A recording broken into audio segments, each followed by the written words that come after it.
derniers restes de vitellus contenus dans l'œuf et leur horloge interne leur conseille de se préparer à éclore. Un bouillonnement d'albumène annonce leur arrivée. Pour se libérer de cet œuf caoutchouteux, les petits serpents disposent d'une dent spéciale située dans la fente de leurs lèvres supérieures. Cette dent ne tardera pas à tomber.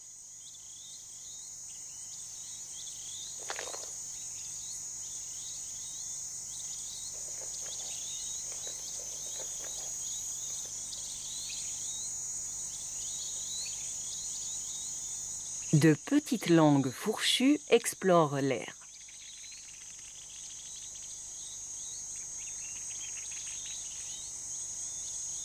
Dès leur plus jeune âge, les bébés serpents sont capables, grâce à leur langue, de distinguer les odeurs amicales des odeurs hostiles.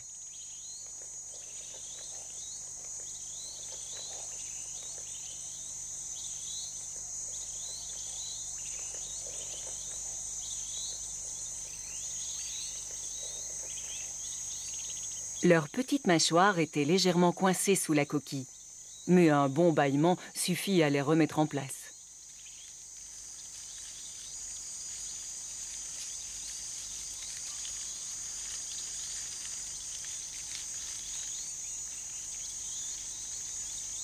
Les petits ne mesurent que 50 cm. S'ils atteignent l'âge de 30 ans, ils seront alors des géants de plus de 5 mètres de long. Pas de temps à perdre à flâner dans le nid, ni à nouer des liens avec les autres. Chaque petit se dirige résolument vers son destin.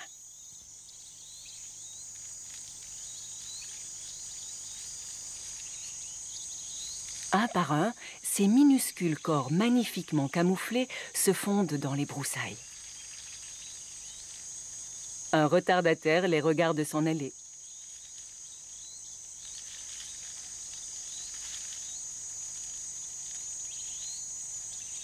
Le monde est empli de dangers. Et rares sont les petits serpents qui atteindront un jour les 5 mètres. Certains d'entre eux ne verront même jamais le jour.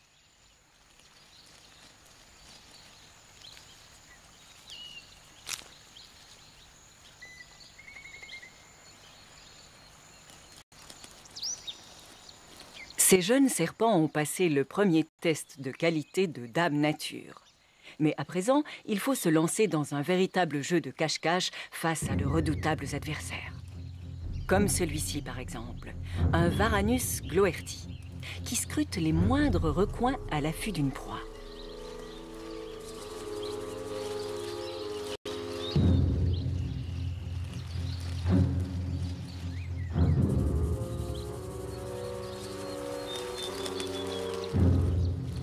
Sa langue fourchue a détecté les pitons nouveau-nés.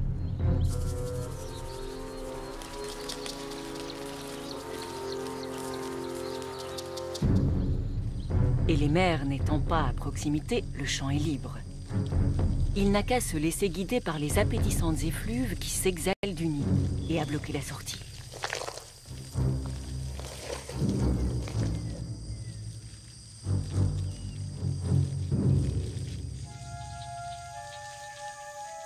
Les derniers petits se retranchent dans leur coquille, leur seule retraite possible.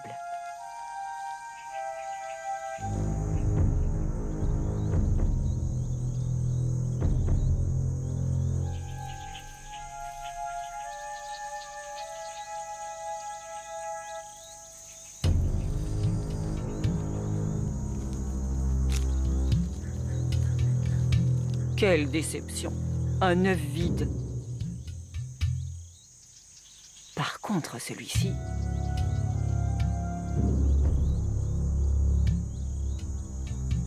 Le lézard décide pourtant d'en attraper un autre tout proche.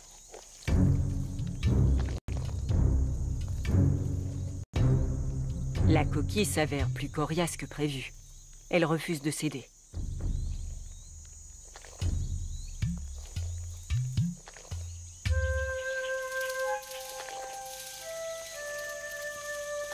Mais la morsure du lézard est puissante, et la coquille finit par se craqueler.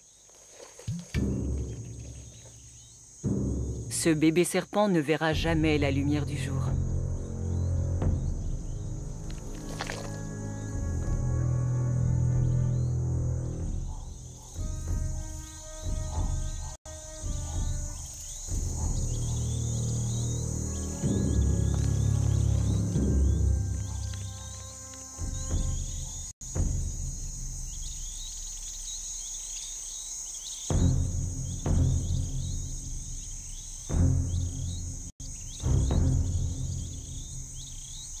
Les autres parviendront-ils à s'échapper? Probablement pas. Si rien ne vient le perturber, le lézard devrait finir par attraper tous les petits un à un. Ce qui ne serait évidemment pas arrivé si la mère avait été là.